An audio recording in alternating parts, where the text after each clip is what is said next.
చేర్చు. అలాగే గురుగారు, వీరిని పరమానందయ్య గారికి దగ్గరుండి అప్పగించొస్తాను. మరి మాకు సెలవు ఇప్పించండి. గురువర్యులకు మా ప్రణామాలు. మమ్మల్ని ఆశీర్వదించండి. విజయవస్తు, శుభమస్తు. జాగ్రత్తగా వెళ్ళిరండి నాయనా.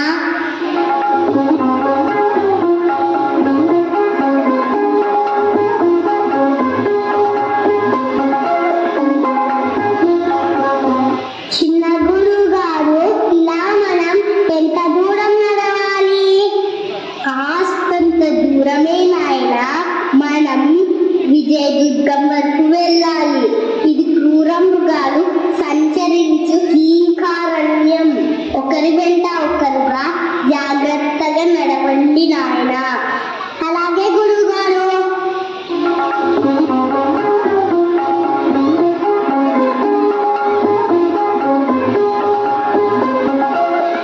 పరమానందయ్య గారికి అత్రి చేయు ప్రణామాలు. మేము అరుణకేశ ఋషివర్యుల దగ్గర నుంచి వస్తున్నాం.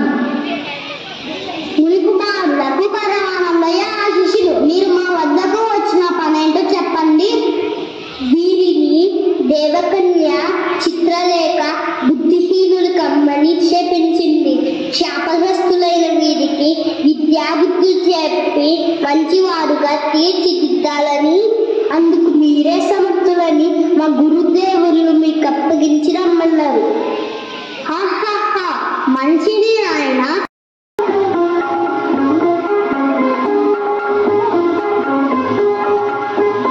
గురుదేవ, బుద్ధిహీనులమని మమ్మల్ని అందరూ హీనంగా చూస్తున్నారు.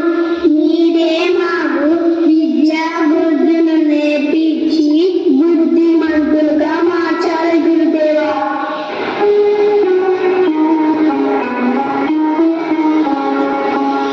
అలాగే నేర్పిస్తాను, లేవన్రా.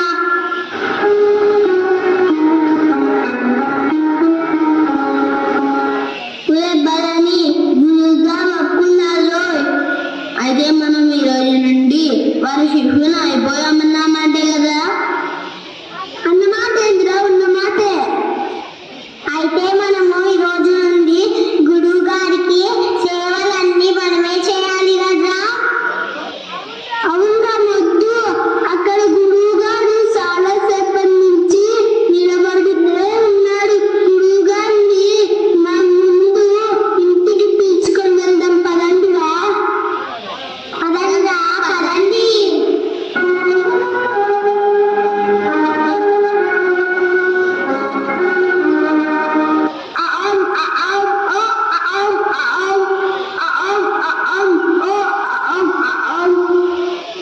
ఒరే ఏం చేస్తున్నారా?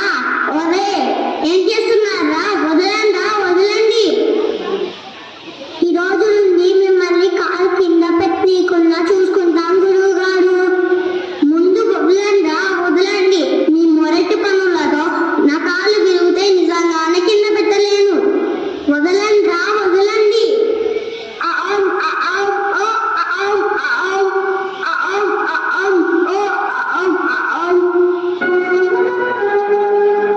ఒరే నీరసత్వం కూడా ఎవర్రా మీరు?